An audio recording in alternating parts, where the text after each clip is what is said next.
வணக்கம். இன்னைக்கு நம்ம லாப்ரோஸ்கோபிக் கோலிசிஸ்டெக்டமி பற்றி பேச போகிறோம். லாப்ரோஸ்கோபிக் கோலிசிஸ்டெக்டமின்றது என்ன அப்படின்னு பார்த்தீங்கன்னா, பித்தப்பையில் உள்ள பிரச்சனைகளுக்காக பண்ணுற ஒரு அறுவை சிகிச்சை. இது முந்தின நேரத்தில் பார்த்தீங்க அப்படின்னா, வயிறை ஓப்பன் பண்ணிவிட்டு அது வழியாக பித்தப்பையை எடுப்பாங்க.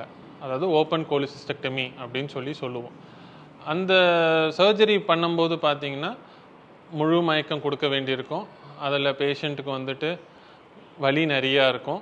ஒரு நாள் 2 நாள் கழித்து தான் சாப்பாடு ஆரம்பிப்பாங்க. அவங்களுக்கு நார்மலாக எழுந்து நடக்கிறதுக்கே 2-3 நாள் ஆகலாம்.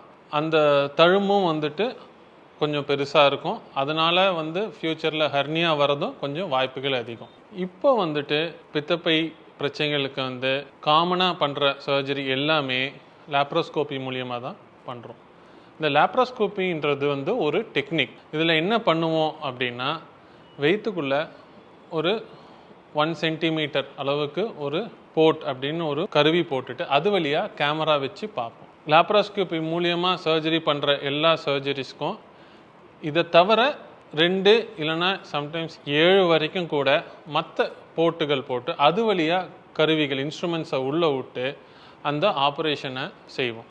ஓப்பன் சர்ஜரிக்கும் லாப்ரோஸ்கோபிக் சர்ஜரிக்கும் பிரின்சிபல்ஸில் எந்த விதமான சேஞ்சஸும் கிடையாது. ஓப்பன் சர்ஜரியில் பெரிய திறக்கும் போது நல்லா பார்த்து நல்லா ஆப்ரேஷன் பண்ணலாம். லாப்ரோஸ்கோப்பியில் பண்ணும்போது சரியாக பண்ண மாட்டாங்க.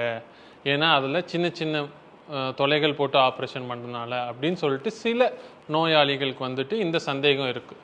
நம்ம என்ன புரிஞ்சுக்கணும் அப்படின்னா, இந்த principles of surgery between open and லாப்ரோஸ்கோப்பியில் எந்த விதமான மாற்றங்களும் கிடையாது.